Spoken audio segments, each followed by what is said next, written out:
크리스천은 예수님을 닮아가는 거예요. 예수님을 닮아가는 겁니다. 예수님.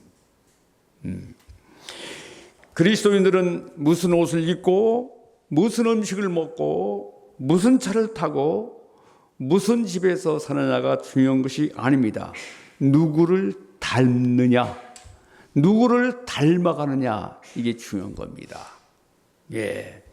예수님은 우리에게, 자, 48절 보면은 하늘에 계신 너의 아버지의 온전하신 것과 같이 온전하기를 원하십니다. 온전한 삶, 성숙한 사람, 미숙아가 아니라 성숙한 사람.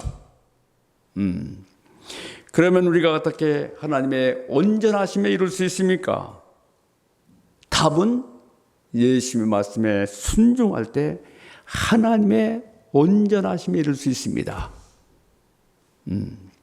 온전하다, 말씀드렸지만 성숙하다는 뜻이에요. 성숙하다. 우리가 예수님 말씀에 순종해서 미숙아, 어떨 좌일때 성인 나이 아니라 성숙한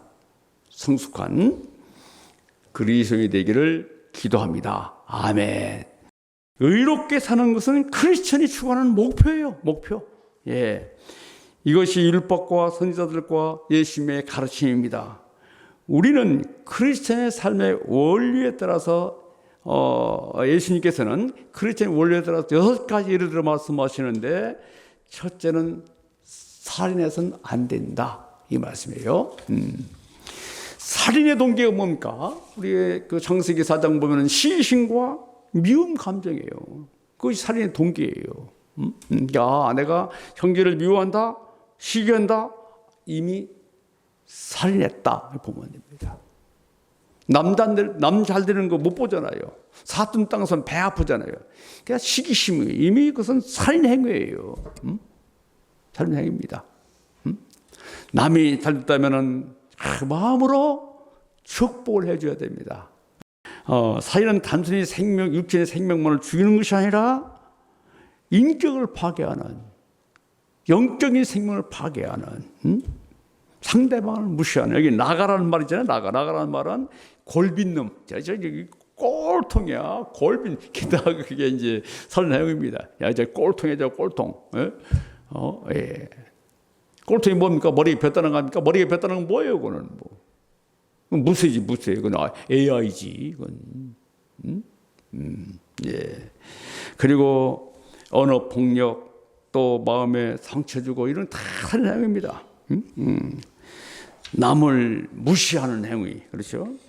예. 그리고 형제들을 자매를 대할 때 부정적인 말을 통해 가지고 길을 꺾는, 우리는 부정적인 말보다는 긍정적이고 불신의 말보다는 힘과 용기를 줘야 될 줄로 믿습니다. 예. 두 번째는 간음해서는 안 됩니다. 예. 간음이라는 것은 부부의 모든 것 성장에는 간음이에요. 간음입니다. 그 인류가 멸망하는 것은 여러분들 뭐 핵무기나 또 이런 걸로 이데올로기나 이즘으로 많은 게 아니라 성도덕의 타락이에요. 성인류와 성도덕의 타락입니다. 여기서 인류가 다 망한 거예요. 소돔과 고모라가 왜 망했습니까? 동성애지 않습니까? 동성애. 예. 예. 우리는 가정을, 하나님께서 가정을 지키기 위해서 부모를 존경하라, 그리고 부부의 신성을 위해서 간음하지 말라고 주셨거든요. 세 번째는 이혼해서는 안 됩니다. 이혼은 그 성경에 보면은 구약 성경에 보면은 당시 여인들을 무시했어요. 그래서 그냥 이혼 증서만 써주면은 이혼을 합법적으로 할 수 있었어요. 이것은 뭐냐면은 여자의 어떤 인권을 보호하기 위해서 증서를 써주라 한 거예요.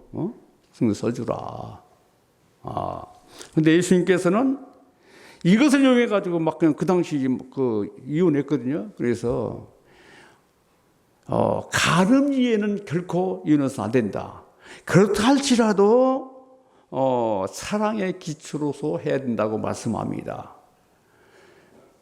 성경은 예수님께서 분명히 말씀했습니다.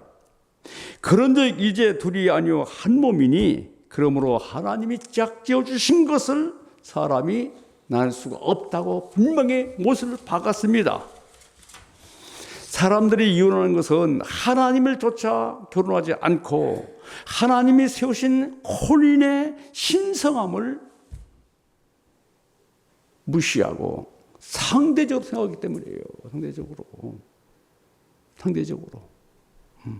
이혼은 자신뿐만 아니라 자녀들에게 깊은 상처를 남겨줍니다. 우리는 어떤 경우에도 이혼하지 말고 가정을 지키고 보호해야 됩니다. 아멘. 다 같이 아멘 하세요. 시작. 아멘. 예. 하나님의 축복은 사회나 국가를 통해서 이루어지지 않고 가정의 자녀를 통해서 계승하는 거예요. 그래서 가정이 소중하고 자녀들이 소중한 거예요. 건강한 가정에서 자라는 자녀들이 건강하게 자라기 때문에 하나님의 복을 받고 천대까지 복을 받게 되는 겁니다. 우리는 어떤 경우에도 이혼, 이자 생각하면 이상하네. 치과로 가시기 바랍니다. 치과로. 절대로 이혼은 꿈에서도 안 되는 거예요. 넷째는 맹태하지 말라. 다섯 번째는 보복하지 말라. 요즘 이스라엘 백성들은 좀 유대인들 이스라엘 지금 그냥 이는 이로 그걸 지금 그냥 무차별하게 지금 그 레바논 어디 막 공격하고 있잖아요. 성경 율법을 기초하기 때문에요. 이는 이로, 눈은 눈으로. 그것은 왜 성경이 이렇게 말씀이냐면은 사람이 싸우다가 이를 다쳤어요. 그러면 화가 치밀어 가지고 사람을 죽일 수 있거든요. 그러면은 이는 이만 부러뜨려라 이런 말이에요. 이만 부러뜨려라. 더 이상 하지 말라. 더 이상 하지 말라. 더 이상 하지 말라. 악으로 대하지 말라. 그런 말씀이 담겨져 있는 거예요. 예. 우리가 악으로 대하면 똑같은 악인이 됩니다. 악은 악인에게서 나옵니다. 교만은 겸손으로만 이길 수 있습니다. 악은 선으로만 이길 수 있어요. 그 이상을 하면 안 되는 거예요. 선으로 악을 이겨야 됩니다. 자, 여섯 번째는 마지막 말씀입니다. 원수를 사랑해야 됩니다. 자, 43절, 44절 읽어보겠습니다. 시작. 시작.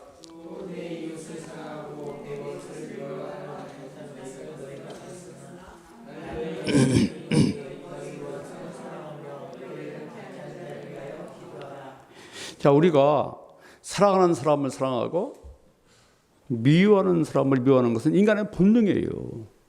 자기 자신을 사랑하는 것은 인간의 본능이에요. 그건 본능입니다. 예.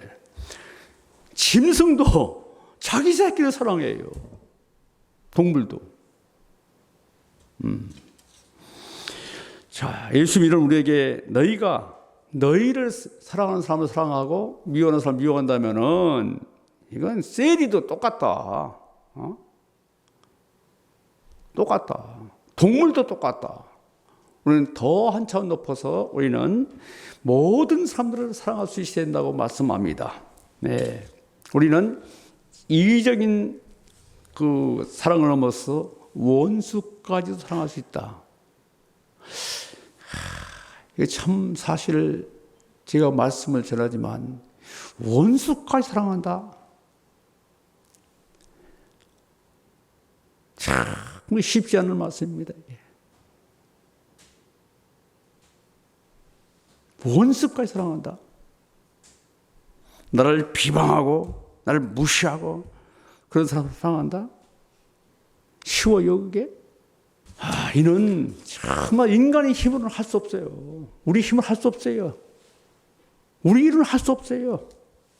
손들어야 됩니다. 나는 할 수 없다. 어떻게 할 수 있는가? 하나님의 사랑을 배울 때만이 이 사랑을 실천할 수가 있습니다. 실천할 수 있어요. 그래서 예수님께서 말씀하십니다.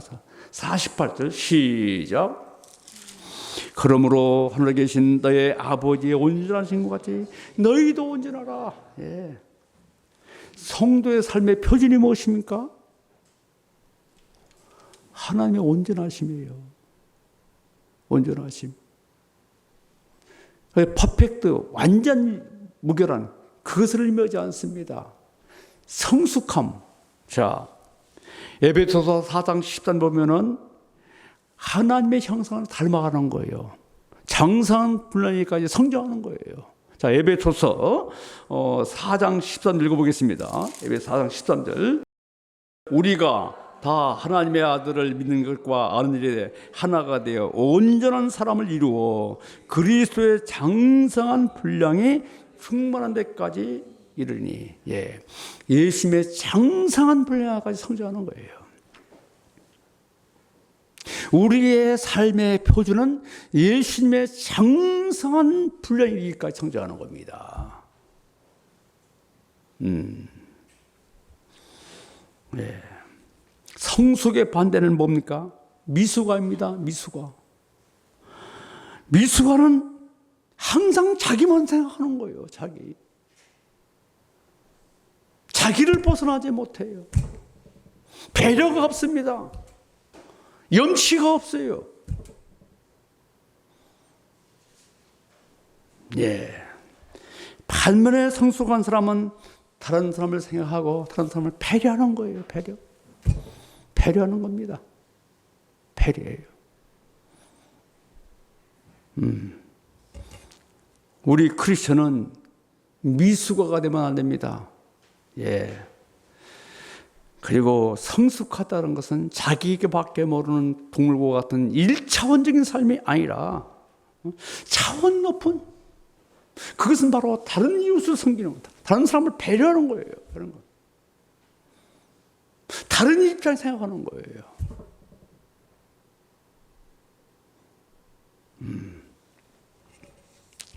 그러기 위해서 우리는 예수님의 장성한 분량까지 예수님을 배워야 됩니다. 배워야 됩니다. 예수님의 생각, 예수님의 행동, 예수님의 삶의 모습, 예수님의 사역, 예수님의 모든 것을 배워야 되는 거예요. 그러기 위해서 우리는 성경을 읽어야 되는 거예요.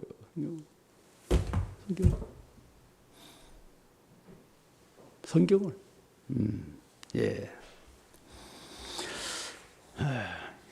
인도의 성자 선다싱이라는 사람이 있습니다. 인도의 성자 선다싱이 이제 그 히말라야 산맥을 넘어서 전도 여행을 떠납니다. 그때 히말라야 산맥을 이제 올라가다가 아주 얼어서 눈 속에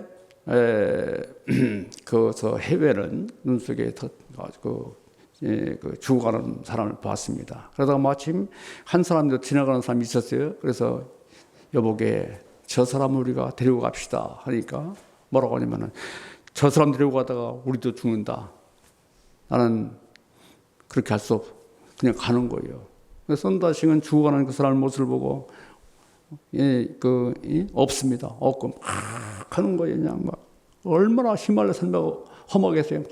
땀을 팍 흘리면서 갑니다.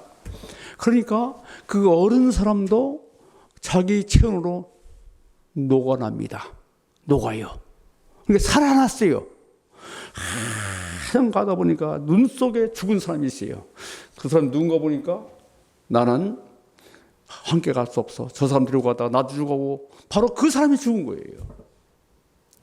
나는 팍 흘리면서 올라가다 보니까 힘들어요. 자기 죽을 지경이에요. 그러니까 얼어가지고 죽으려고 했던 사람이 살아났지 않겠어요? 그 사람이 선다싱을 또 얻고 가는 거예요. 그 둘 다 살아났어요. 이것이 무엇을 의미하는가? 자기만 살겠다고 하는 사람들은 스스로 얼어 죽는 겁니다.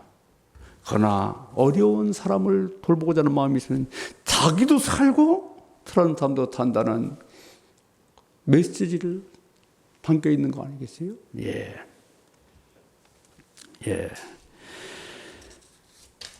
사랑은 남을 살리는 것뿐 아니라 자신도 사는 길이에요. 자신도. 나 혼자 살면 자기도 죽어요. 자기 죽어요.